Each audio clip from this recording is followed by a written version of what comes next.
speakers. I volunteered to chair this session because I was excited about listening particularly to these speakers. First up, we've got Dr. Ian Griffin from Otago Museum. He's the director. He's also world famous on Twitter for a couple of things, one of which is taking fantastic photographs of beautiful skies and aurora australis and things like that down in Dunedin, and also for reporting on the status of the breakfast in the Koru Lounge. It's a sausage update. Are there sausages for breakfast in the Koru Lounge? That's pretty much right, isn't it, Ian? Okay, brilliant. I'll hand over to Ian. I'm going to be a little bit bossy about questions as well, but whether that works or not, I'll see. Just think of questions with your question words at the beginning. Remember your question words from primary school?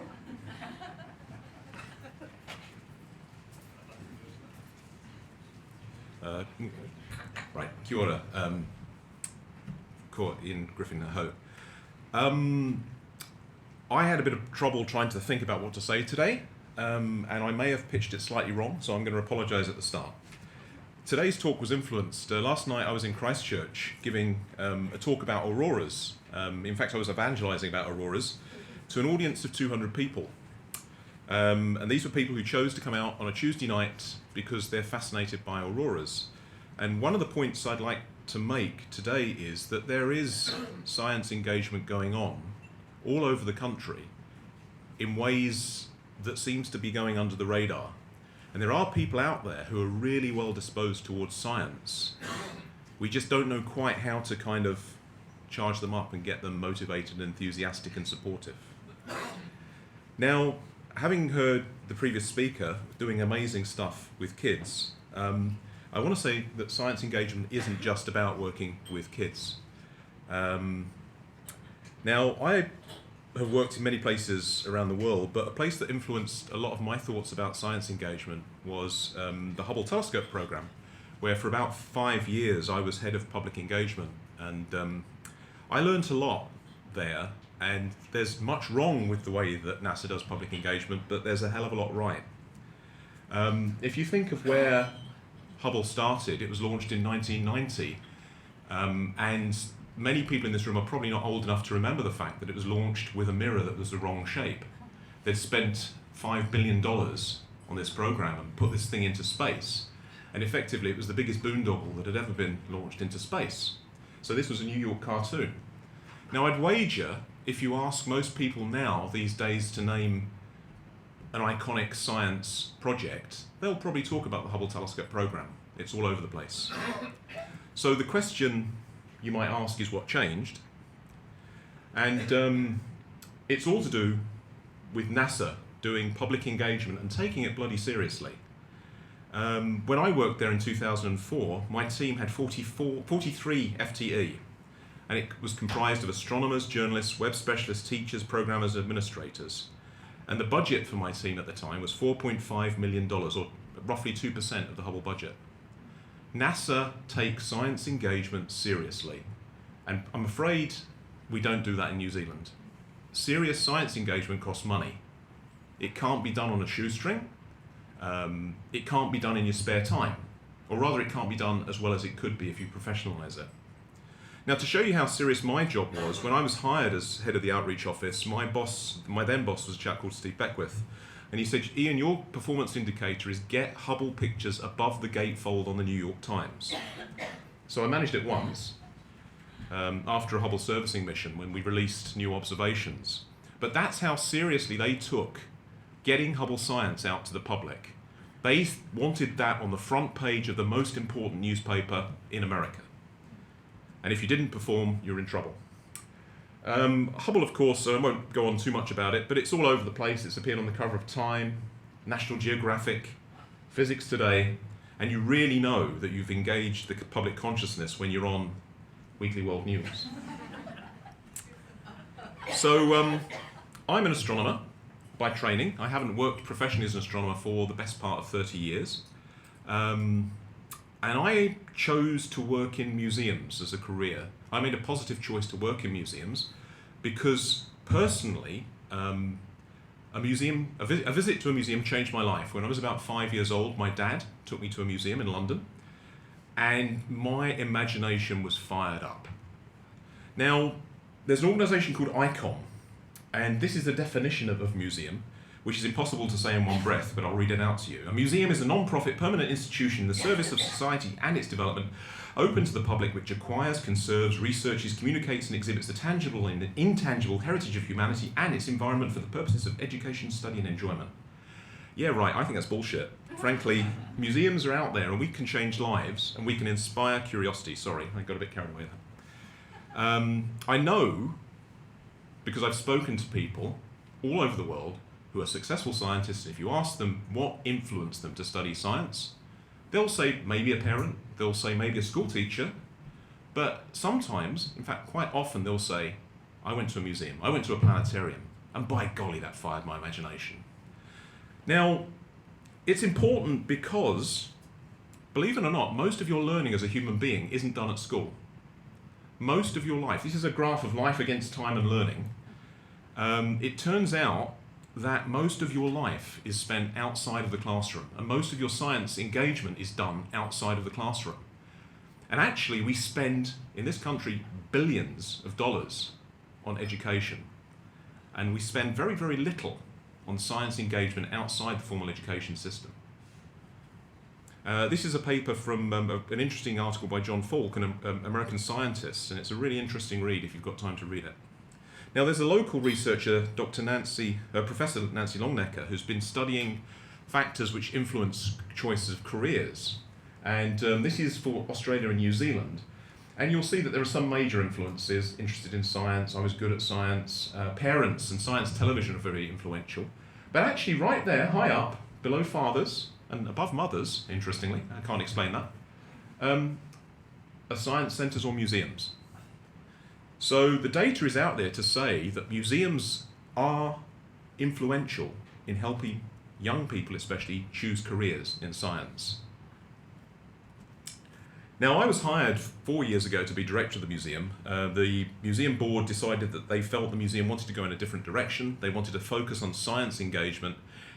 There are lots of scientists who work at museums, I should say that. People work in the natural science collection. Really important research is being done throughout the museums in this country in natural history. But what I was hired to do, the board wanted to move the museum in a different direction. They wanted a big focus on science engagement because they want Dunedin to be a successful city. And they see Dunedin as a place where high-tech businesses can be spun off from the university, and they want young people to have the skills to work in those businesses. So you need to inspire them. And they said, Ian, what can you do? So we've been on a bit of a journey. Now, our museum has been doing science engagement for quite a long time. We opened our hands-on science centre, Discovery World, in 1996. And in 2008, we opened a tropical environment, a tropical butterfly forest, which full year round is 38 degrees, which in Dunedin makes it very popular, where we fly pupae in from the Philippines, and they hatch, and we get these amazing butterflies going all over the place. But we wanted to build on that. The facilities were getting old, and what the board wanted to do was to build on the success of Discovery World, to inspire interest in the great scientific challenges of our time, to encourage more young people to engage with STEAM, and that's science, technology, engineering, arts, and maths. It's not just about the sciences, it's the arts as well. To provide greater understanding of how science provides the best tools for addressing the national challenges, to provide opportunities for scientists to engage directly with the public and train them to communicate effectively, and to create a national laboratory and test bed for public engagement to pilot and test new approaches and new ideas in communicating research. And we thought we could do that under the radar in Dunedin without having to go through any national fussy stuff. So we're in the process of creating what we're calling the Otago Museum Centre for Science Engagement. But actually, it's not really about buildings, it's about people. And to be able to do great science engagement, you've got to attract a fantastic team. And we've been blessed by bringing together a pretty interesting bunch of science communicators or experts in science communication and public engagement with science. And we've now got a team of 12 FTE working at the museum in this field. I think it's one of the biggest in the country, and we haven't made a big fuss about that. But it's led by, my Director of Science Engagement is a chap called Craig Grant, and the Science Centre is led by this young lady, Sam Botting, who's an amazing young lady. She's very talented, really visionary. And under her, the team of science communicators is doing some wonderful things. But you get a team together, you want to give them some toys to play with. So over the last couple of years, we've been investing significantly in some new things at the museum. We opened a Planetarium in 2015. Later this year in December, we're opening a brand new Science and Discovery Centre, which replaces the existing one. We've got a new learning centre, and we've been actively engaging in national outreach programs. You may have heard of Lab in a Box, which was a project of the University of Otago, but our team basically ran it. It's now handed off to the North Island for someone else to play with. This isn't all about the museum. We can't do it without partners. We've got major partners in the University of Otago, the Otago Community Trust. The museum itself is funded by 4 councils. We get $4 million of funding in total from Dunedin City, Central Otago, Clutha District and Waitaki. And then the Dodwell Centre and Perpetual Guardian, which is a company that invests in trusts, are giving us money towards the project as well. Just briefly, we've spent about, or we will be spending about $4.5 million on our public engagement facilities at the museum. A lot of the funding is coming from the museum reserves. We've built up reserves over the last few years specifically for this purpose. We're not taking out loans or anything. But we've also raised $600,000 towards it from the Community Trust. The company Perpetual Guardian gave us $300,000 towards the Planetarium, and they love the project so much that they're giving us $25,000 a year to give free busing and free use of the Planetarium by rural schools as a South Island facility. So we've put together the funding for this, and we're actually in the process of building things. So we opened our Planetarium last year. It's called the Perpetual Guardian Planetarium because they were kind enough to give us the cash. We thought, you can have the name. The Learning Centre opened in June of last year, and the Tahura Science Centre is in design phase and will be opening later this year. If you haven't been to Dunedin, you may not have seen our planetarium. It's small but beautiful. It's only got 51 seats, but we wanted to have the best possible experience for a decent, sustainable, commercial size, and that's the size it was. And because we needed an area to queue outside the planetarium, we developed a little bit of an experimental gallery called the Beautiful Science Gallery, which uses laser beams to explore data sets. I won't go into that. It's not just about astronomy, even though I'm an astronomer, and we run all sorts of different shows, much of them created by our team at the museum. We've got a show on whales. We'll be doing a show about flying dinosaurs when we do a Permian Monster show in a few weeks. So we're trying to kind of jazz it up a bit. It's not just about... We use the immersive nature of the planetarium to excite the visitors in all aspects of science. The Learning Centre is basically a schools area. I won't go into that today because I want to rush through this. And the Tahura Science Discovery Centre, we've got Discovery World, which has been going since 1996. We've decided we're going to rip it all out, get about 50 new interactives from the best companies around the world, and make it fully bicultural. So we've been working with a chap called Tahu Potiki, who is quite an influential Tahu visionary, to kind of help us craft how we do a bicultural science centre. And it's kind of created some issues which, again, are interesting in themselves, but we've been on a journey. It's going to be a fun place. Lots of time you talk about science engagement, it's supposed to be worthy. Actually, it's going to be bloody good fun. There's going to be a 3-story DNA-inspired slide that is big enough for someone like me, because that's really important that the director gets to go down the slide. But we've tried to kind of create a mix of exhibits that really will inspire people. And we're talking, and this is phylogenetics, there's a whole bunch of really interesting life science that we're going to try and communicate in the centre itself. That opens later in the year. Now, in terms of things that we're doing in science engagement, a lot of it isn't with kids. Much of it is just good fun. And when you get quite visionary young team together, you do some fun things. 2 minutes. Okay, so in the last year, we've opened the world's southernmost planetarium. We've helped design and open the world's largest cyclable solar system on the Central Otago Rail Trail. We hired a Boeing 767 and organised the first ever flight to the Aurora. We're now naming a jewelled gecko that was stolen by German tourists. Our team has led the conversion of LED lights in Dunedin to really shielded lights to improve the night sky. And our photography appeared on the cover of the Chill's latest album. This is a cockpit video from the flight to the Aurora. Nobody else has ever done that in the Southern Hemisphere. It attracted quite a lot of publicity around the world. It was above the gatefold on CNN, which we were quite pleased about. It was also in the Omro Times, which we're very proud of. We also do things like yoga with butterflies, we take lab in a box around the place, we do climate change exhibits, etc., etc. What's coming up next? Well, at the end of July, we're taking a team to the Chatham Islands, because we're going to take science engagement to the Chathams. Why the hell should those people not have a chance to do really cool, interesting science? So even though there's only 600 people who live there, we're hitting all the schools, including the one on Pitt Island. Our Science Centre opens on the 1st of December, come along, and if you do want to go on the second flight to the lights, it's taking off from Christchurch in a Dreamliner in March of next year. So on that note, thank you, and anything's possible when you work with a museum.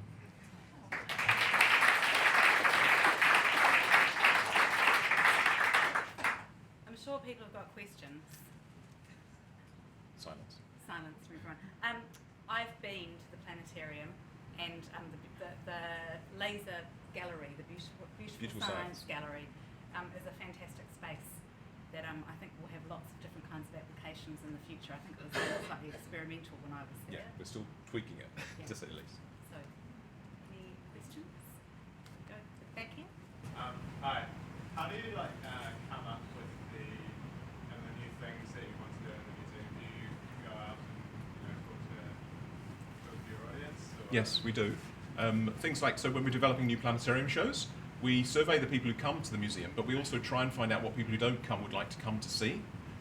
So we've done a bunch of shows that were a bit experimental, that didn't play very well. So we learned from that we have to survey the audiences that we get. And actually a lot of the work that we do out in the community with things like Lab in a Box, we get to speak to people and talk to people and listen to what they have to say and figure out what interests them, and then we try and use that when we're developing new exhibits at the museum. That's quite important because a lot of the time you might assume people are interested in one thing and you actually find out that it's something quite different that they really want to understand, and that's a really important part of the process of developing exhibits for the museum. Hamish had a question down here. Yeah, fabulous talk, Ian. Thank you. Thank you. As a sort of part-time museum scientist, I'm at Te Papa, and there we have about 20 scientists, and they're called curators and collection managers. I'm just wondering, do you employ scientists at the Otago Museum? Yeah, we've got, in fact, in my time, when I arrived, we had 6 people working in the collections. Now we've got 15. So we've actually got 4 people in natural science. We have 1 curator and some assistant curators. So we do employ scientists. We've got a lot of PhD students volunteering as well. So we're trying to get more, but the issue that we have that Te Papa doesn't have is you've got unlimited funding from the government, whereas we've got 37 million a year. But we cannot have museum politics. Oh, sorry, no. But we have to struggle by with the ratepayer base of 100,000 people, so we can't have a huge team. So we have to try and, the money that sticks to the side helps us increase the size of our curatorial team. That's what we have to try and do. Sorry. No more. Do one more question.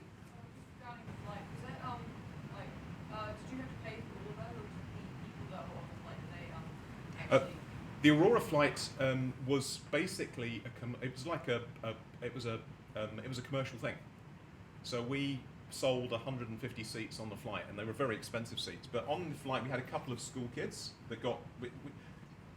It gets complicated because Air New Zealand were very, very worried about fights breaking out. People tried to look through the windows. So we weren't allowed to sell the middle seats, but we got a few kids on. But on the next flight, we're going to try and have a much better, much more organised kind of education programme for a few. It won't be massive, but you did have to pay. But next time round, we're going to try and do some more education stuff. When will be the next time around? Oh yes, March the 22nd next year, from Christchurch. Okay, well, I think we can all thank Ian again. I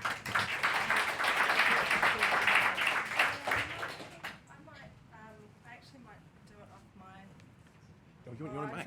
I'm not completely sure that the videos are going to play. Do you want your Mac then? Do you want Yeah, I can I use your cable? Have you got? How's it? It's HDMI. Oh, it's HDMI. Yeah, awesome. It's right, get out of the way. Yeah. That is just going to Just leave that Make there. things less headaches. Okay. I'll just set this up. So you can learn my password. While Gabi's setting up, I'll just introduce her. So Gabi O'Connor is an artist. She's based sometimes in dance studies at the University of Auckland and also at NIWA. So basically, I feel like that's probably one of the best introductions you could give for anybody who's partially in dance studies and partially in NEWA. So I'm going to hand over to Gabi. And not a qualified dancer either, mind you. Anyway, okay, sorry, I'm too short to. Okay, so hello. I'm an artist. I went to art school. I learnt how to make sculptures. I learnt how to weld and carve giant wooden logs with chainsaws, and I spent my first few years in overalls and steel caps and stuff. But I have also, more recently, have been collaborating with scientists and participating in science. So I'm not an invisible scientist, I'm some kind of other thing. Anyway, I'll give you a bit of background to my practice and what I do, because often with what I do, I'm not just making art and doing exhibitions. I build in education and outreach programs within the projects, so that often I go to schools with scientists, we talk about stuff, the kids make stuff, but that also gets exhibited in bona fide contemporary art context and exhibitions in galleries and museums and that kind of thing. So anyway, here's some background. 2011, I made a big bottom of an iceberg. 3/4 of the way through this project, I participated in a art science speed dating event where I met Craig Stevens and also Sean Hendy, who I've both managed to collaborate with. So what I realise what I do is, with my practice, is I'm just trying to make sense of the world, but through the lens of my practice. So, but I was also a weird student at art school where I didn't read art theory so much. It wasn't really a thing where I studied, but I read New Scientist magazines because I found that more interesting. I was just trying to, and I suppose in that way, it's just trying to make sense of things that I don't understand, and I love knowledge and data and information. So, and this is just one translation of a whole bunch of information from a variety of sources, so from historical documents to me attempting to read scientific articles and everything in between, and then a bit of science translation from Craig Stevens at the time. But this is 12 metres long, 4 metres high, 1.5 metres wide. It's made out of over 3,000 sections, and it's all made out of dyed like a tissue paper that is stapled together, and when you pack it down it fits in a suitcase. Okay, so this is the result of collaboration with Sean Hendy. This particular project was called Order, Structure, Pattern, that was looking into complexity theory, and it aligned, well, Sean spent part of his Science Communication Award and gave me quite a lot of free rein to try and interpret concepts that he was working with in parallel to his book that he was writing, Get Off the Grass. So, and this is at the National Library just down the road, but it had another iteration at Toiponiki in Wellington as well.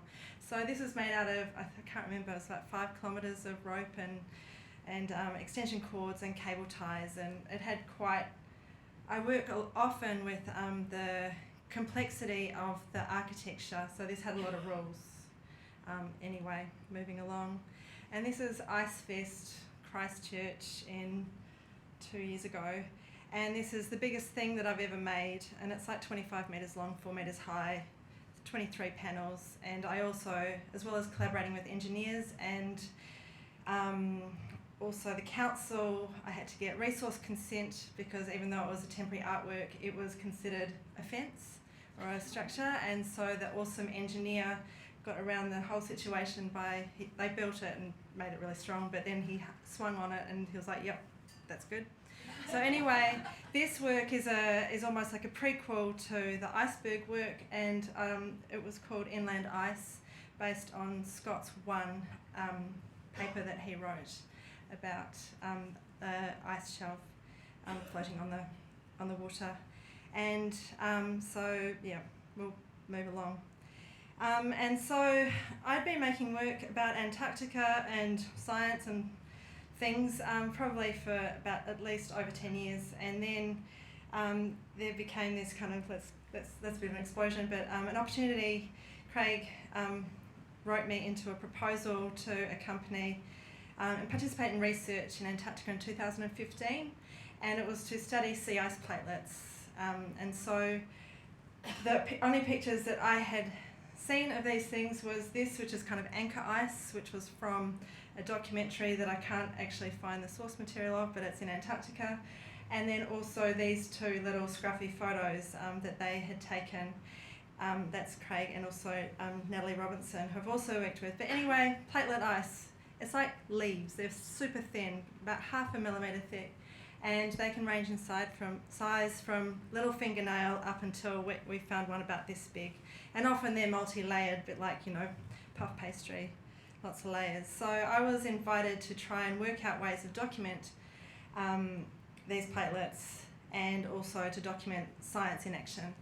And so the interesting thing is I'm not a photographer, so I had to kind of do some investigating and problem solving myself. And what I realised is a lot of my art making is a problem solving exercise where you have X number of resources, space, time and materials, and then you kind of got to go to Bunnings and sort it out. And then so anyway, I was trying to find some kind of I wanted to perfect the technique of photographing these very clear ice, but I couldn't manufacture this ice in my freezer at home, and so I got clear packaging tape and I laminated multiple layers and tested a variety of kind of different lighting strategies. And also I was thinking about how if these platelets, how they can be three-dimensional structures but also flat. How can we get as much information about these things as possible? And so I looked into and used reflective surfaces, but not mirrors, but black acrylic perspex, so that you could also see the underside as well as what was happening above at the same time, so you could build a better picture. And so once I got to Antarctica, I got to scoop out some platelets out of a hole, and this is what they look like. So it's kind of proof of concept. So a lot of what I do is, massive pre-visualization, because I often work at a crazy scale or in a situation which is not familiar, but you have to kind of know what things are going to look like and also be prepared for all the crazy things that can also occur.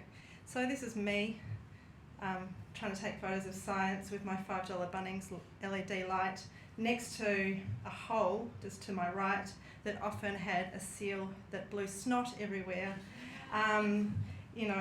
all over my work. So you can actually see on the black background that there's all these white dots. That is actually seal snot. I'm moving along. So what we need to do is to create some platelet size distribution models that will turn into some graphs. And so I was trying to work out ways that, including scale bars, from rulers in different ways, and also numbering systems, so that the platelet was actually visible, the number was visible, and the ruler was visible. And this was quite tricky, and I actually, there was some rubbish that I produced, and it ended up, I had a massive tantrum, imploding tantrum. I don't know what happened, but it was kind of like, this is not working and it's not productive and time is limited, and these things are melting as soon as you scoop them out of the hole, the hole in the lab. So I had to rethink my strategy, and what I did instead for this first trip to Antarctica in 2015 was I had to think about taking portraits of these platelets, and so thinking of them individually, because there was too much variation between their thickness and size to be able to standardize the way I photographed them. I couldn't just stick one, click, and then swipe it on and do another, because the focus would just go everywhere and they just look rubbish, and it's like I need to at least make it look good for such a repetitive task to be satisfying as well. And moving along, but whilst I was also doing this, I was thinking the whole project, my approach to it was about data collection, because I had no idea what the outcomes and the outputs would be after this trip. And so what I did was I would look at these platelets, and then I would try and redraw them and re-observe them in a way to try and understand how they're formed and how they're made, and under what conditions. I was trying to imagine this thing that's happening in the ocean under the sea ice that we were standing on, and trying to visualize and imagine what's going on. And so part of that was through slowing down my looking by doing kind of observational drawings and those kinds of things of the photos that helped me kind of process that information. Here's just a photo of the Mark II setup. So last year I got re-invited to also participate in to continue the research, and our lead scientist was Dr. Natalie Robinson, and so I had the opportunity of improving, on strategies that I started the year before, and so maybe I got 200 platelet measurements, and they were all measured manually. So I came up with a new strategy that involved a scale bar and a different lighting technique, which meant that I could actually speed the process up. I also had a gadget that held the camera in a better position, so it was like so I could take proper overhead images. So, and this is instead of a $5 Bunnings light, this is my $30 Bunnings light, and also had a remote control and you could change colours. It was awesome. So we could have disco platelets. And so here's, this is, 1 day's worth of data. Actually, I had to cut it back because I tried to make it fit within a certain time frame. But so what I was doing, as you can see, there's much more difference between the platelets than similarities. And they are almost like worlds within themselves. And sometimes, they might be up to 1.7 millimetres thick, but mostly they are, between 0.5 millimetre and 2 millimetres thick as well. And you can see that, and each square is a centimetre, so it's giving you an idea of size. So I have dozens of these folders which have a day's worth of data, and sometimes, because we didn't just work at our base camp in our lovely heated shipping containers, we were out in the field, 10, 20 kilometres away from our base, and I was having to try and create these photographs in rather interesting situations, like in the back of a hagland.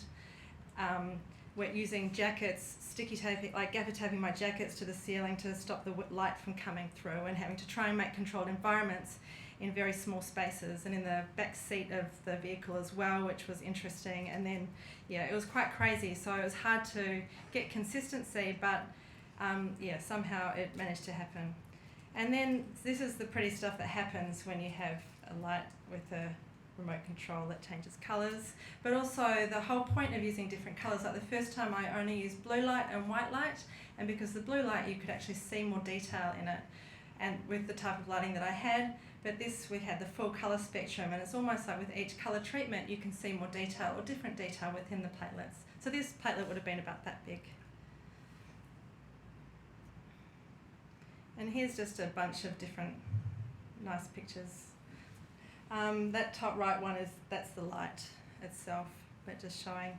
So, I was mostly focused with this one on collecting data, because rather than 200 images like the first time I went, we got over 2,000 data points for Natalie's research. And the other things that I did was would document these things melting.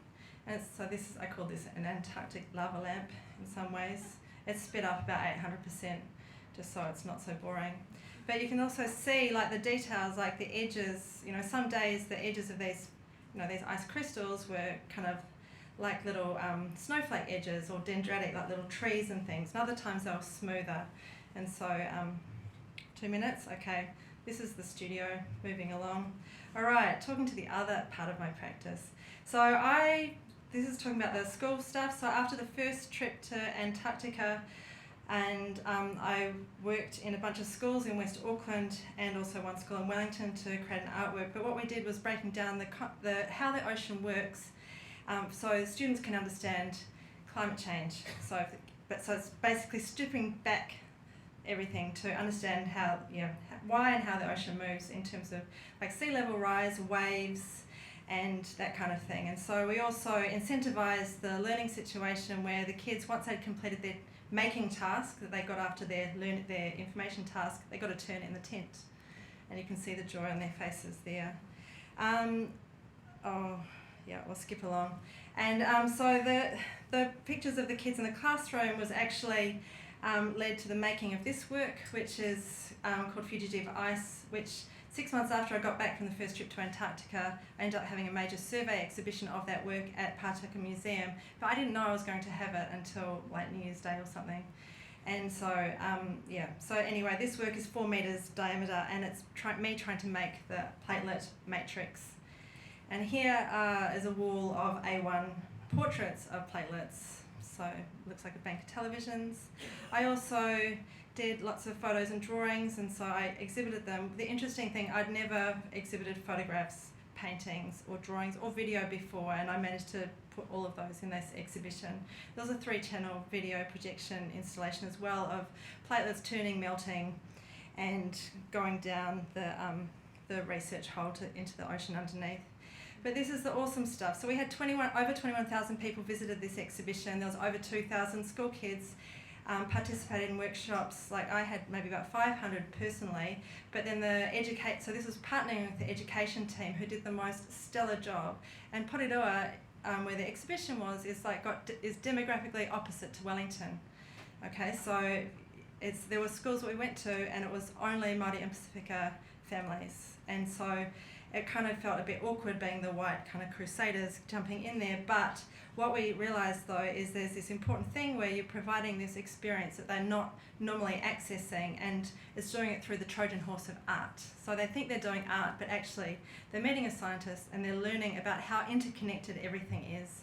And then some awesome teachers would actually go back to their classroom and extend this kind of investigation, starting with trying to find out their prior knowledge, and then extending that into creative writing and questions, and making sculptures and all sorts of things. But it's quite amazing like how this little seed can actually run far and wide, and it's part of I suppose my philosophy. It's like this the trickle up effect of kind of engaging with these young people rather than this bullshit trickle down distribution of knowledge, So if we can give kids this really awesome information now, then once they're in that decision making age, then they'll actually make better decisions because they've had this experience.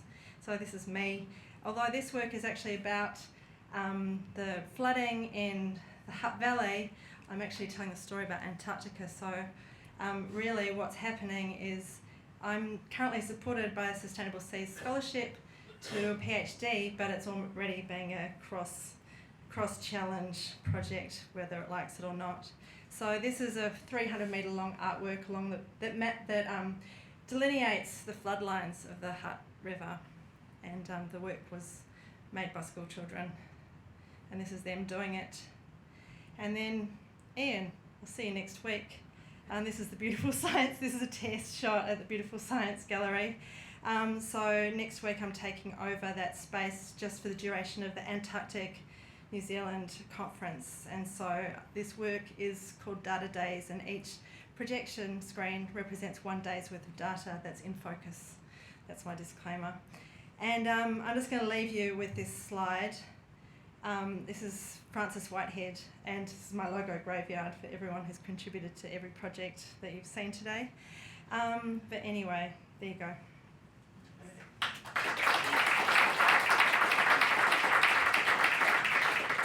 We still have 2.5 minutes in which we were going to ask questions. Go for it. So, surely there's some questions. All right. Yes?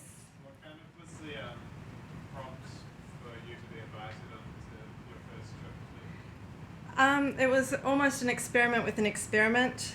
When Craig told me about it, I actually didn't believe him because I'm used to arts funding kind of going, yeah, we'll give you money for this bit, but we'll chop off a whole bunch of money so you can't do that other bit. And so I was like, they'll save money by not letting me come. But he was just trying to, and it was almost like building in the outreach into the program. So it took the pressure of outreach from the other researchers. But I also, at that within that, I documented the science happening, and then I created a MOOC for the Victoria University. I don't know if anyone's seen it, but it's, anyway. Yeah, it was great. Oh. It's did it. Oh, cool. It's really good. 5,000 people today.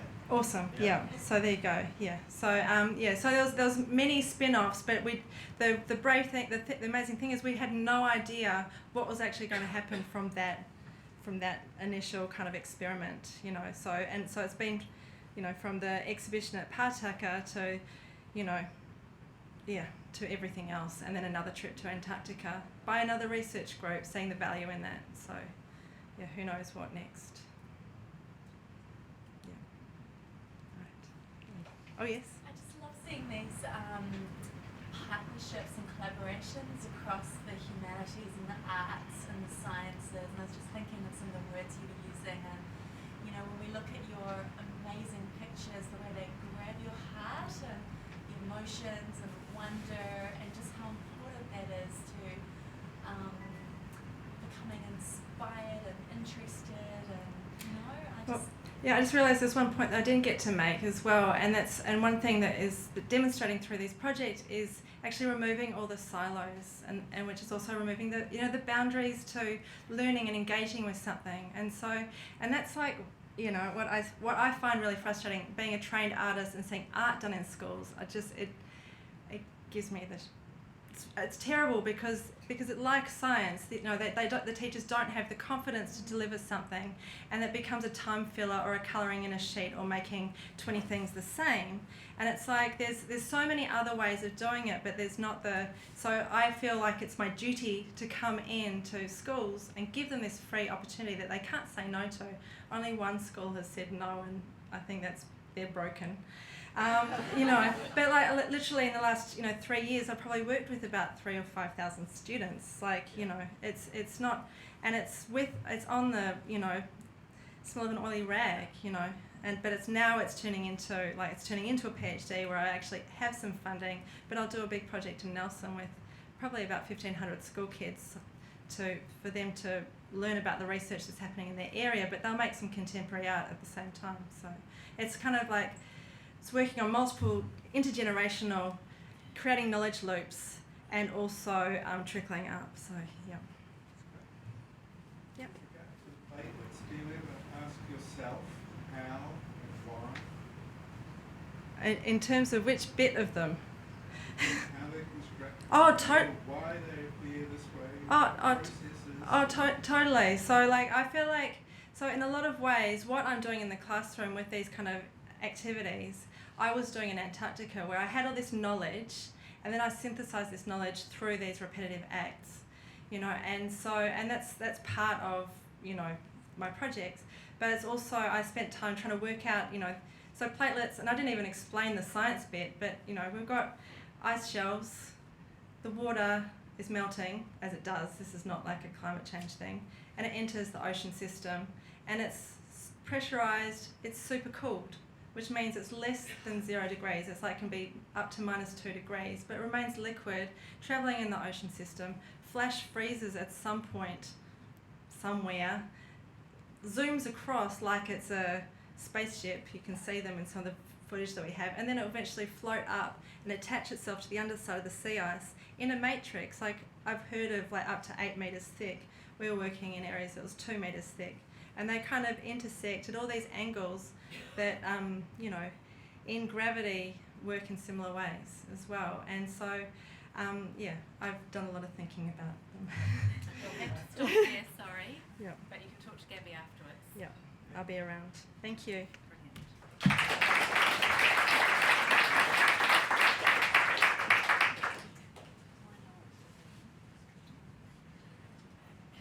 Does this one need plugging back in? Whoever unplugged it?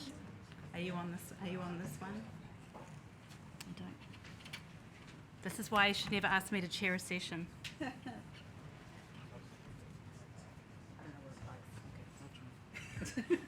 don't know. Sean's usually my assistant for plugging things in for me. I don't think I can. I love that he Yeah. I'm in. Yeah. You're in. Thank you. There we go.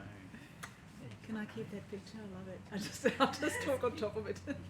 Useful. I'd like to introduce our last speaker before we go into the panel discussion.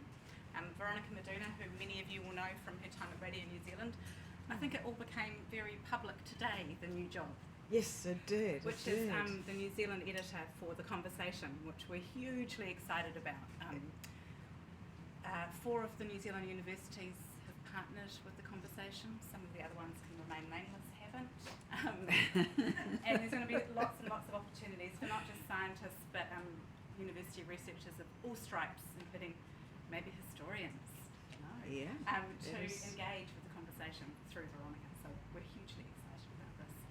And she's going to tell us more about it now. So am I. If I can get it to be, hang on. How do I I know we've find done it? a touchpad thing. How do I get it to be as a? Yeah, no. It's that, as Craig explained, that button turns off the touchpad. Right. Oh, that just There did. we go. I'll sit down. Here we go. Ta-da! Drum roll. Thank you for that. And as Kate just mentioned, the official, so this is today's launch day, official launch day for this new role. And I was just going to thank you all, because when the first release came out in the story, there was such an outpouring of generosity on Twitter alone. I've only talked about it on Twitter so far, and it was just incredible, the support that came through there. So thank you all who've been part of that, and thank you now. It's fantastic to see that. Now, as you can hear, I've talked a lot in the last few days, and I've got a 7-year-old who's been kindly incubating something for me. So I will open this up to a real conversation sooner rather than later, but just briefly introduce what this new role is, but then I'd be happy to spend more time other than less on questions. But hold this image. This is the people who've supported it directly. Universities New Zealand has also been an incredible support in the negotiation of all of this. So there's been a lot of people involved before I even knew about it, let alone before I even came on board, making this all happen. Are you conversation readers? Anybody here reading it? One of the reasons why this has happened is that New Zealanders are in fact great readers of the conversation. New Zealand has always been in the top 10 of countries of readership for the conversation. So there's already an interest in the audiences there, and of course there is plenty of stories coming from the New Zealand research sector.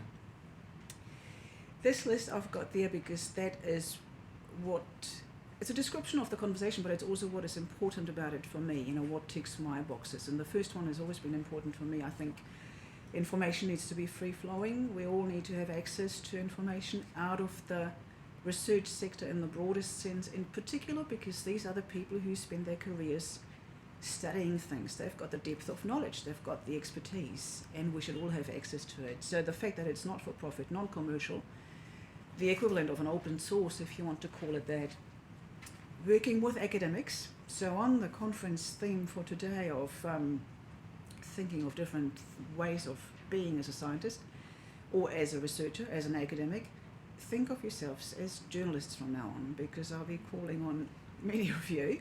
The job really means I am working with academics as the writers. So whatever article I might produce, it will be the byline of the academic, it will be their story in many ways. Their byline, their words, essentially. And I'm drawing on that depth of expertise in them. It is originally an Australian media company, started out in Melbourne, but it's grown incredibly quickly and it's grown into a global company now. When you look at the homepage, you still see the original Australian page, and then there's editions that you can find in the top menu. US, Canada about to launch, France, Spain about to launch, UK already there, Indonesia, I can't remember them all. With the exception of China. So if you look at a global map, it's just about everywhere, including Africa, with the exception of China. New Zealand will, at this stage, New Zealand Stories will feed into the Australian side. It's a question of volume of stories to justify its own edition, and it's also the plus side of it is that the audience is already there on the Australian side. So New Zealand Stories come to this ready audience. So I'm one of those 25 editors no, many more than 25. One of those editors now in 25 cities throughout the world. And the other side of the business model, if you want to call it a business model, so one end is working with academics, the other side is to then publish under Creative Commons license. So it is free to read for anybody, but also free to republish. And that's how this happens. So the 5.2 million readers is on the actual conversation sites, but it's the 35 million that you get through this republication. And the republication can really go anywhere. It is a global outreach in that sense. And those numbers are as recent as I could get from just literally the last monthly update from May. Just want to spend a little bit of time talking about the people who read the conversation. That first metric there, the 50-50 male-female, is quite a nice one to get in the audience, but the even more encouraging thing for me was when I first arrived in Melbourne last month for my induction, for my training, for my learning. One of the first things I was told to aim for that in the authors as well. So that 50-50 in the people who write for the conversation, in the academics who write for the conversation, to aim for a good gender distribution and other distributions. So not just gender, but a call for Indigenous scholars to be seen as writers. Then when you look at the non-academic versus academic, you could think that something like this approach might attract mostly other academics as readers, but actually it doesn't. Most of the people who read are not academics, but they tend to be relatively highly educated. So when you look at the bottom metrics there, it indicates that it is people who have tertiary education. And I think that the statistic for that is over 80% have some form of higher education, which means that there are lots of teachers and lots of people in policy positions, but that they are the people you might want to reach with research results. There was a very engaged audience, and I won't rattle through each of those statistics separately, but a lot of them share on social, but also in real life social, so not just on social media, but actually in real life talking about it. They are in positions where they present about information, so they might be policymakers, they might be in roles that involves a lot of sharing of information. Now I've been, since I came back from Melbourne, so I've literally just been in this job for less than a month still, I think, just about, and most of that was my own learning in Melbourne. But when I came back, I've worked quietly on some stories just to get the role going really. And this is an example of one genre of story or article that I'm looking for as sort of more or less an analysis piece. So not opinion, but analysis. And it's an important distinction for me because an opinion implies, we all have strong opinions about some things and we're all quite happy to share them. While analysis really remains evidence-based. And it's an important distinction for me to make, that an analysis really needs to, whatever statements you make, needs to still have the evidence to support that. And ideally an analysis piece is also solutions oriented. So if you're writing about a topic that tends to be otherwise covered in that, two sides of a coin and keep debating and keep arguing, then ideally a piece here would provide the next step forward so you get out of that clash and sort of move on a bit. The reason why I'm also showing this is because this was written at a time when, obviously the US announces its withdrawal from Paris. It was at a time when everybody had something to say. So it's a story that all media covered themselves pretty much, and they had lots of pieces, and yet it was still worthwhile for a New Zealand author to write a piece that got there and got really good readership. So again, it's a quality of depth of knowledge, the contribution that academics can make, even at the busiest of times when there's lots of other people talking about it. Now, this one was the first story I did, and slightly different, so not analysis, but a reasonably straightforward news story. And again, the reason why I'm showing that, apart from the readership it got, is that it's a uniquely New Zealand story. The Alpine Fault is so New Zealand as anything could be. Yet this got a readership of nearly 500,000 people. Just that one story had 500,000 people reading it, because it had different things. It's a fascinating story for starters. It comes from New Zealand, which a lot of people want to read about. It has global relevance because of the research done on the fault line. It was a news story, so it was embargoed, so it came out at the time the embargo lifted, and it was a talking point in many areas, and it just got republished, and through the republication read by nearly 500,000 people. Just very briefly, for anyone who's interested in actually becoming an author, this is what you get from on the inside. So anybody registering as an author will have their own dashboard. And on that, you get all the metrics for your particular story. The membership universities will get an institutional dashboard which compiles all the data from their own authors. So they'll see what their university looks like on this platform. And you get those nice pie charts that represent the geographic distribution of your readers. And I guess that's the probably one of the attractions or draw cards for academics is that geographic distribution of the readers. It does really have a very global outreach. This is just those 2 stories that I just showed you. So just in that last month, the metrics, the readership just for those, and you can see the distribution. The map behind it is a bit faint, but you can probably guess the world map behind that.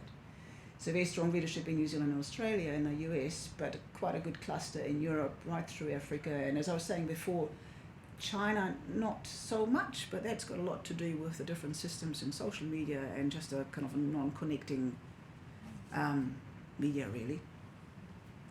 And my voice is just about to give out.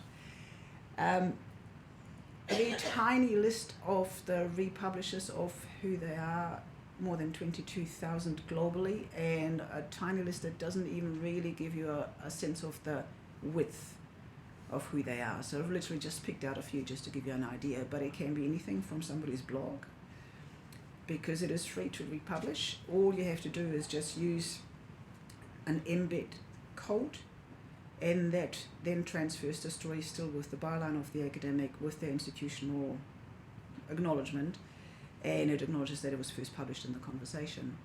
And these organisations all do it, but it could be somebody's personal blog, it could be a university website that just wants to republish, it could be the Royal Society republishing New Zealand stories that turn up on the conversation, and it could be a mega media organisation internationally. And I think at this point I shall hand over to you, ask me anything, and I'll keep my voice up.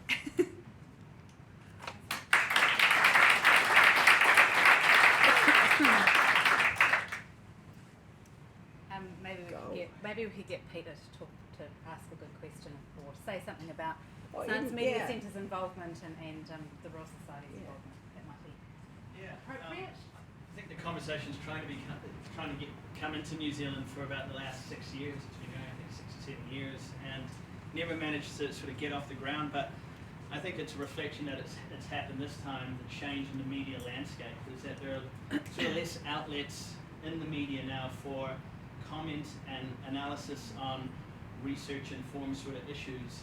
It's harder to get that sort of stuff going. There are less people who are focused on that sort of thing. We've never had sort of science editors or anything like that in newsrooms, but there's just less avenue for that sort of thing. So I think through the conversation you have Veronica working as a journalist with a academic in a real-time environment, editing in a sort of like a version of Google Docs where the two of them are editing together. So you get that editorial support. It's to a very high standard.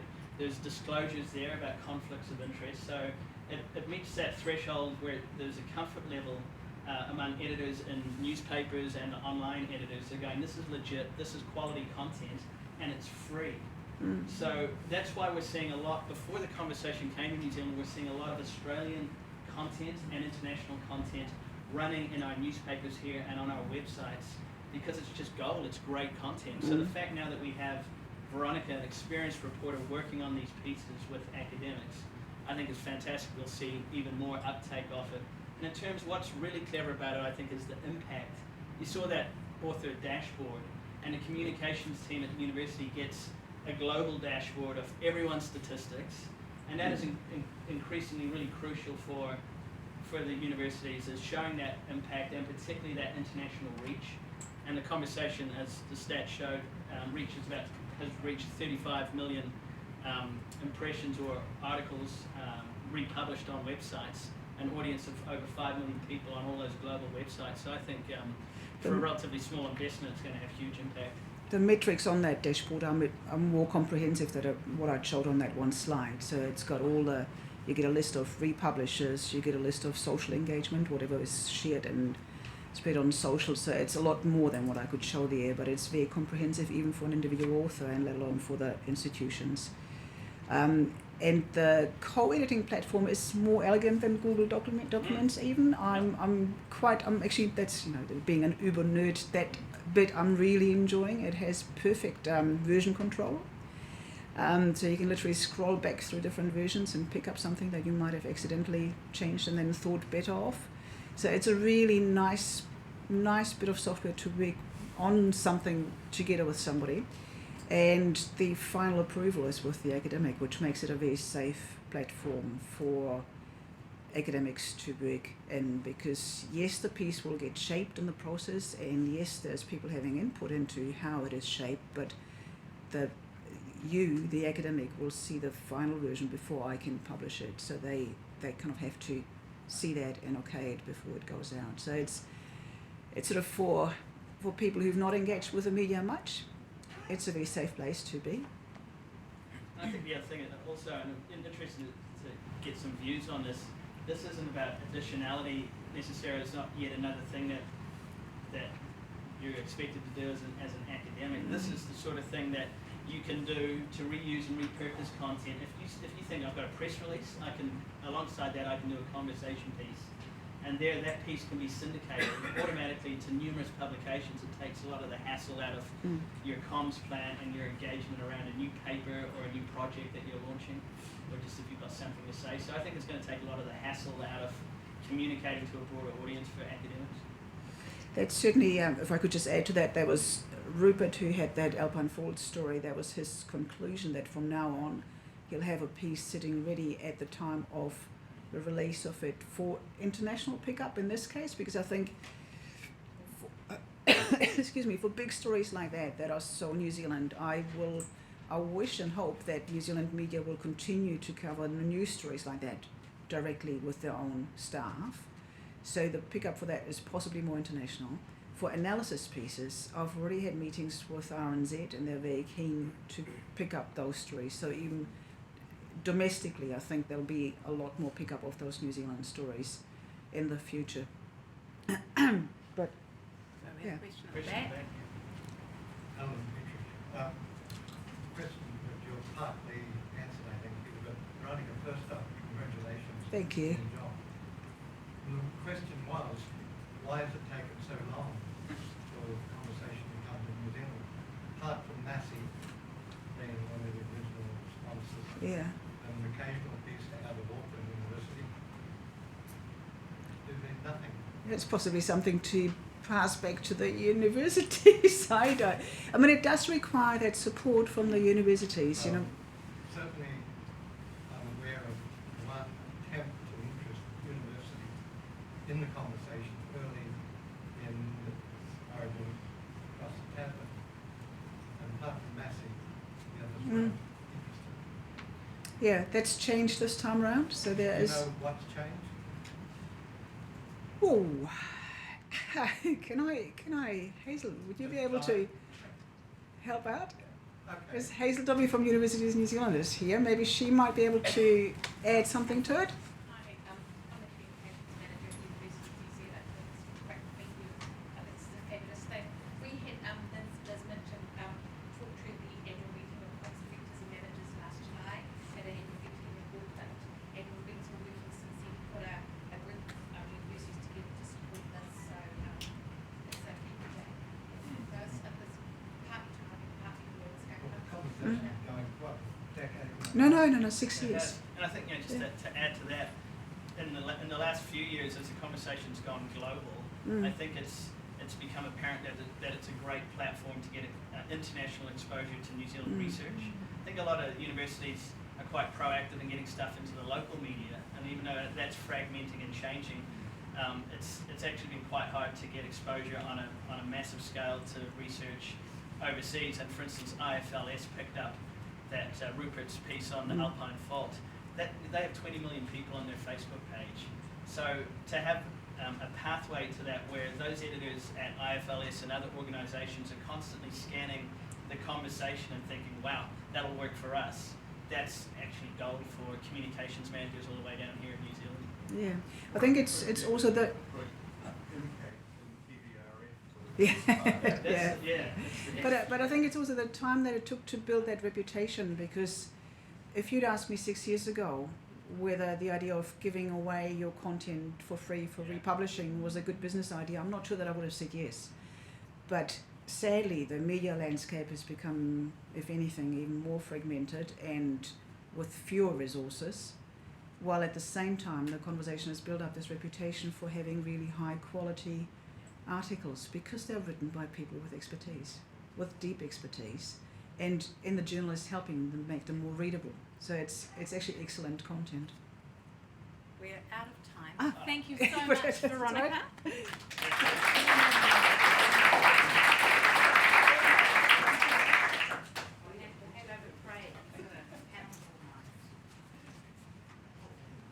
Thanks very much, Kate.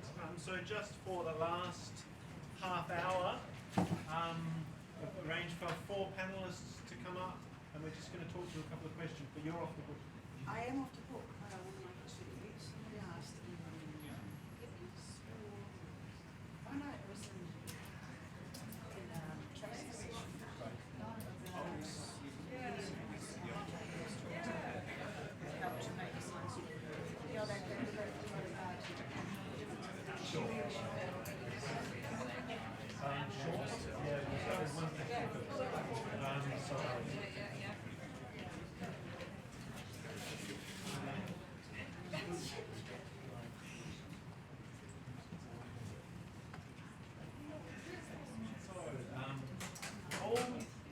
Megan, Chris, and Ian. Please. You need to be one of the chair.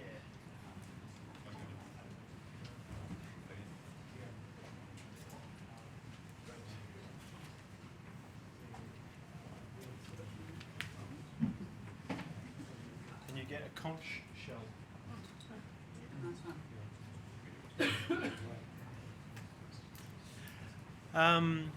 So 3 of the panellists you've heard today, but partly because of Veronica's voice and partly because I just want to kick in on something a little bit different at the end of the day, I've asked Megan Oliver to sit on the panel from Greater Wellington Regional Council. And so really this is an opportunity just to perhaps have a bit more of a dialogue with you folks about anything today. The theme is or was going to be how do we and should we make science more central to New Zealanders, to their experience in their lives. But before that we'll get a bit more pragmatic, and not just because Greater Wellington stumped up some sponsorship, but we missed out on the voice of regional councils today. And they're a big employer, and they're sort of direct in our face in terms of science and interfacing with how we live our everyday lives. And so I just you have the conch shell, Megan, if you want to talk about regional council science. Sorry, it's a bit broad and vague, but I'm sure you're up to it. Kia ora koutou. My name is Megan Oliver, and I'm a coastal scientist based here in Wellington at the Greater Wellington Regional Council. I'm also the team leader there of the Aquatic Ecosystems team, so I look after a team of 9 freshwater and marine scientists who undertake all of the environmental monitoring throughout the Wellington region. Yeah, it was a real shame that Abby pulled out of giving the presentation today, so I sort of feel like the regional council, or the regional sector hasn't been represented. So I'll just take a couple of minutes to do that. The regional councils, there are 16 of them throughout the country, and they're a significant employer of scientists, which is not something I necessarily knew before I started there. I came from NIWA. I was another skippy from NIWA, and to the regional sector about 6 years ago. So the regional councils employ scientists in a range of fields. We're mostly environmental scientists across the domains of air, land, freshwater and marine. Pretty much all the regional councils have at least a freshwater scientist, and many, if they're lucky, also have a marine scientist or a coastal expert. Some of them do double duty in the marine and freshwater domains. The scientists are also employed in the planning areas, writing policies and rules and objectives for the regions around resource management, and there's also frequently a raft of engineers engaged in councils involved in flood and hazard management. So, you know, it's a really significant area of work for the science community, and many ex-CRI or university scientists do end up in regional councils. The regional councils used to be sort of a training ground for scientists, but increasingly the regional councils are trying to establish themselves, or have established themselves, as centres of excellence for environmental monitoring. And so, I have 4 PhDs in my team, and so that's where we're sort of setting our sights as being leaders in environmental monitoring, providing nationally consistent, robust, repeatable information about the state and trends of environmental health. As I said, regional councils have changed historically. Well, always we've written plans and policies around resource management, and historically we sort of do that in isolation from the rest of the world, and then we take big sticks and we make people get resource consents, and we haven't in the past engaged a lot with people, with the communities with whom we're beating with our sticks, and so they haven't understood why the rules exist around how much water you can take or how much you can discharge into the air or onto land. And that hasn't always worked, and it's just made people dislike us, and frequently people just complain about the bloody council. Whether or not we issue dog licences beside the point, they're just unhappy with the way we do things. So that's changing, and it's a really exciting and really dynamic sector to be in at the moment. The role of the scientist is changing. We are some of us, still very technical. I'm reluctant to use the word siloed, but some of us, still operate in a very technical sense, and some of us have to move forward and communicate our science to the public, to the farmers that we're implementing rules for, to city councils who are discharging stormwater, or just people who have streams flowing through their properties. So we've learned, and it's a no-brainer really, but it's taken the council or the regional sector a while to understand that actually talking with people, getting them to understand the why, helps them change their behaviour, and then you don't need big sticks to make them do things. They understand the importance of urban stream health, for instance, and so they might be more inclined to not wash their paintbrushes in the nearest stormwater drain, or they might report an incident. So increasingly we are having to go to communities, we're having to distill from them their values. What do you want for Wellington Harbour? What do you want for Platelet Harbour, or the streams that flow into them? Do you want to be able to swim in them? Do you want to take water for irrigation? What are your values, and how can we manage our resources around those values? We're still in this space, it's the collaborative space, it's kind of the buzzword where a lot of organisations are working at the moment. It's really time consuming, but it's kind of a necessary process, and hopefully it'll mean that people don't hate us quite so much. Crucially, they understand what we do in the regional council, that we do science, and so we're operating at this interface with the communities. We're also operating at the interface with policy, trying to obviously turn science evidence into meaningful, effective policy, and just dealing with communities. And that can be, from school groups who are wanting to do stream restoration through to our councillors, our appointed representatives, some of whom I'll go out on a limb and say aren't quite as bright as the school kids we talk to, and that's going to be really challenging as well. So many challenges for the scientist, and learning to be the honest broker of information and to distill really technical information, often into really simple terms, so that it can be turned into policy, or at least our politicians can go forth and explain it to their representatives. Anyway, I'll keep it at that, and happy to answer any more questions about science and the regional councils. Does anyone want to feedback? Yep. I just had a question with regard to what was the best way of encouraging regional councils to take this line, because I'm not sure that all of them are quite the same degree of enlightenment. Well, actually, the stick that made us do that is the NPSFM, so the National Policy Statement for Freshwater Management, has really made us do this. It has enforced on us the need to go and, with communities, set limits for water quality and quantity. So that's the big driver, but Greater Wellington was moving down this path slightly ahead of that, probably because we're in the senior government, so murmurings, MFE were telling us this was coming. But I think it's just, it was the way it had to go, because just applying rules and policies where people don't care or understand doesn't achieve that behaviour change that you need for it to be have a long-lasting outcome for the environment. If you tell someone that's a rule, and they, a farmer, for instance, or even a city council discharging wastewater or something, if they don't understand why, they'll do it once because you told them, but then they'll break the rule the second time because they haven't understood or they don't care. And so there's engagement tools, getting a farmer out into a stream with a kick net and a tray is just so powerful because they start to care. They see things living in it, spotlighting at night with native fish, for instance. So I think it had to come, and it was forced on us from a national level. Thanks. I think that sort of feeds into the question we're actually asking there that you're seeing for the first time now, probably. But Paul, I don't know if you want to perhaps hit us with some thoughts. Try and start the ball rolling. I mean, to answer the yes or no question, I think I would say yes, and I would suggest mandatory conscription 2 years. Forced science for everyone. I'm glad you said the science bit. So, no, obviously, it needs a much more bottom-up approach if we're talking about change. But just to come to the, why I think it's important.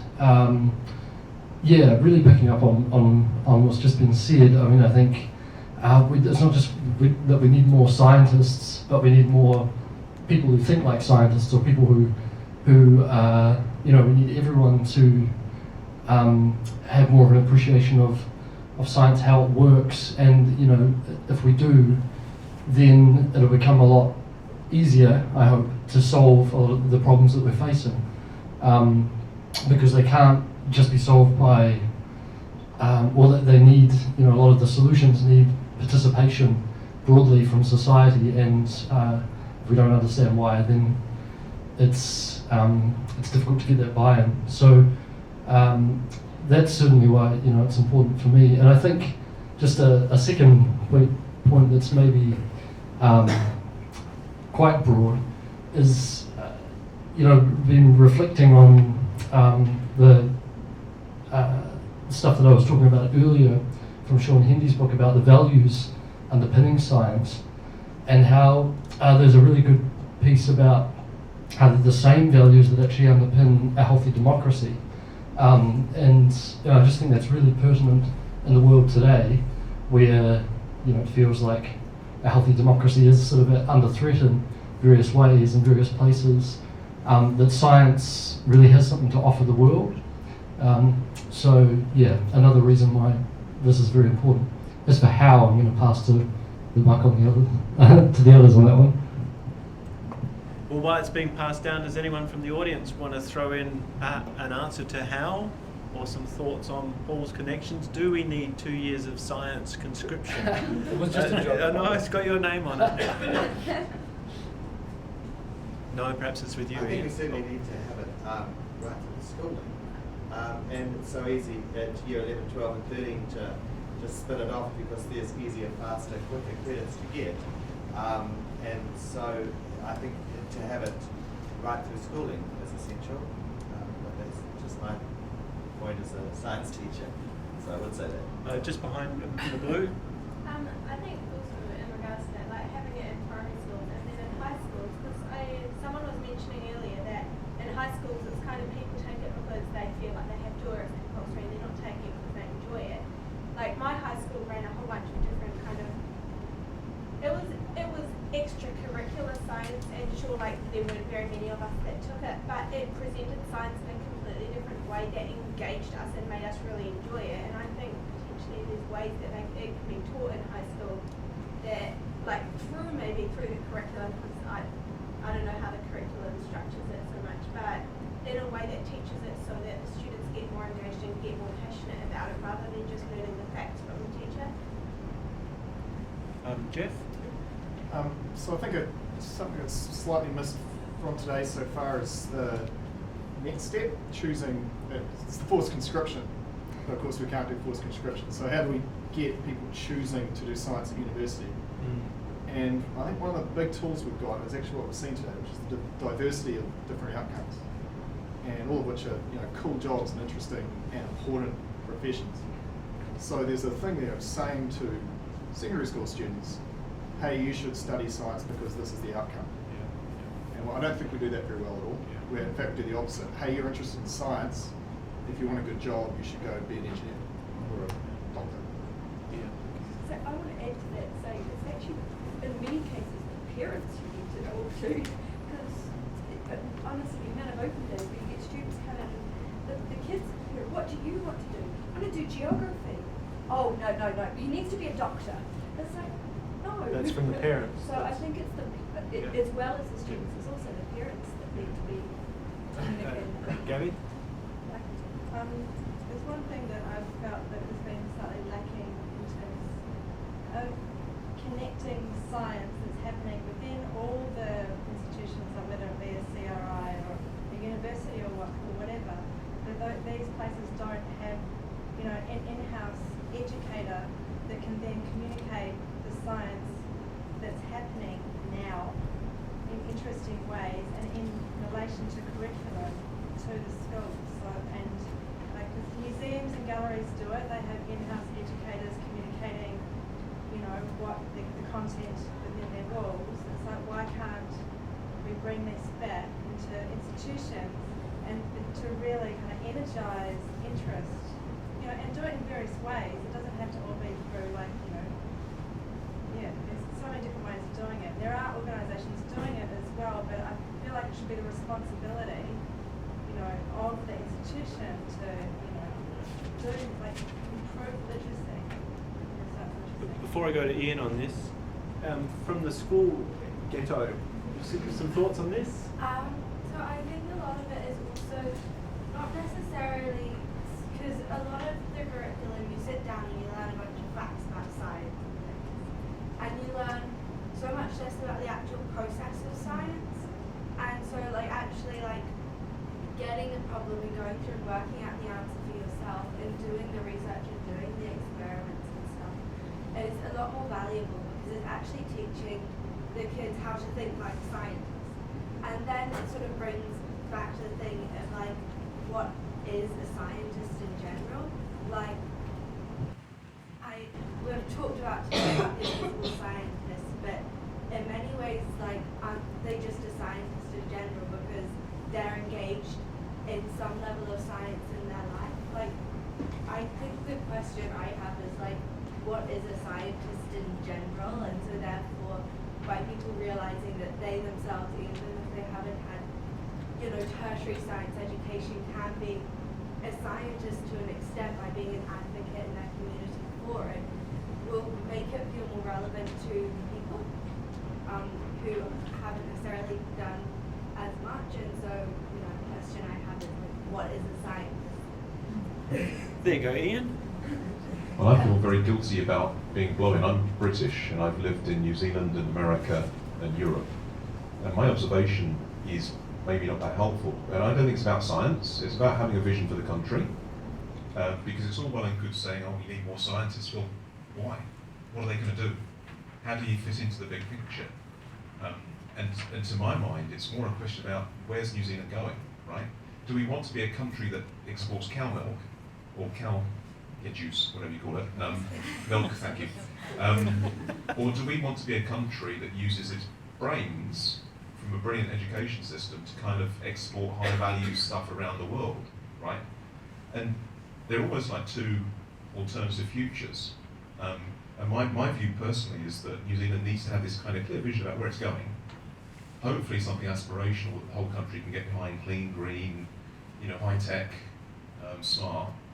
And if so, then you need an education system that supports that. And I think, I heard today about the lack of science in primary schools.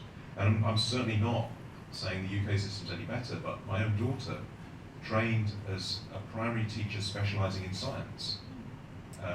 And she did a 4-year course to do it because the UK appreciated that one of the issues they had to deal with was most of the primary teachers were arts graduates and didn't actually necessarily even understand the basics of something called next to you. So, I mean, as a blow into New Zealand, the reason I came here was because it's a cool place to live, it's beautifully clean, and it's got a really interesting kind of potential. But I do think, sitting around as, kvetching a scientist saying, hey, we need more science, well, why? And you've got to answer that question before you actually kind of, in my view, have the big picture thing at hand, because you can train another 4,000, 5,000, 6,000 PhDs, but what are they all going to do? Where are they going to work? And are you going to have a highly overqualified workforce, that isn't really happy? And we have that in museums. I mean, most of the security guards in the museums are massively overqualified because they all want to work in museums. And it's really frustrating. So, yeah, I'll shut up, but I do think my takeaway from this is we need a bigger picture vision that hopefully you can see where science fits into it. And then you join up with Duke of Common. I'd just like to add on to what you were saying, what my friend was saying. I don't know if it's so much of having to improve the number of scientists that we have, but more as we need to improve the number of people that can think using the scientific frame of mind. So that's like using experimentation and looking at facts and making informed decisions and listening to what other scientists have to say based on the evidence that they have. And that can be applied to basically every profession, a scientific frame of mind. So if you encourage that even more than science itself, when scientists come and have something to say, you will have a better perspective. Yeah, I agree. What you're basically summarising is scientific literacy, and we need to raise that in the whole community, not just little kids, but at all levels, because it's people who are scientifically literate that are not going to have the wool pulled over their eyes with this alternative truth of whether to, fluoridate their drinking water or vaccinate their children. They need to be able to put on their science glasses, if you like, and be able to look at evidence and go, okay, can I trust this? Why or why not? Who's got a vested interest? And those are skills that we're teaching at secondary school, and I'm hoping to bring into primary as well. But everybody in the population needs that. I think we're inherently quite lazy, and with Uncle Google out there, we can Google anything, but we're losing that ability to have good scientific arguments, discussions, to question the evidence, to have those good, honest things. And I think one of the things we could do is the Royal Society hold, they have branches around the country.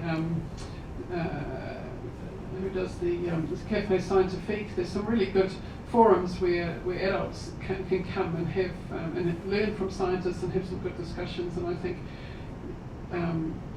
getting some organisation to sponsor that and get it more into the regions would be good, because in Tauranga we miss out on a lot of that stuff. We don't have university, we don't have the CRI, we don't have any of that.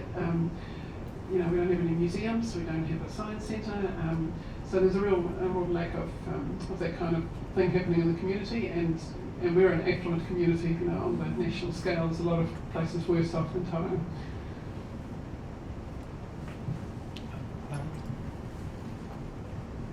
I'd just like to go back to that question about why do we need more scientists, because I think it's quite fascinating. In my view, and certainly speaking to a lot of colleagues and different professions, not just mine, whenever we advertise for a job, I mean, it's a nightmare. We want more, we advertise for science jobs, and we do not get high quality applicants.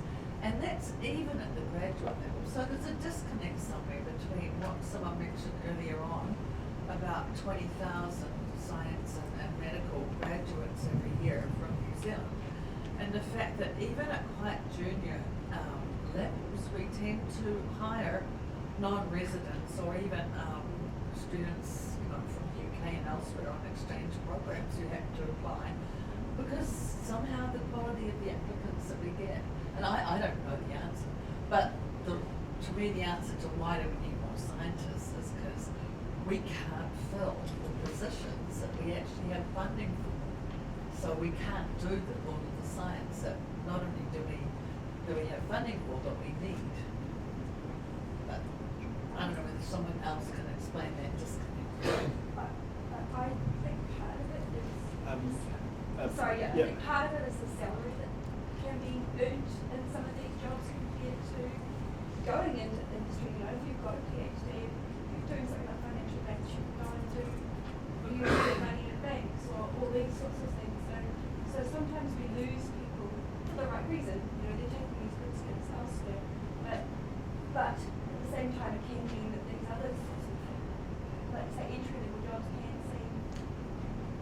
I don't know, salary, what, how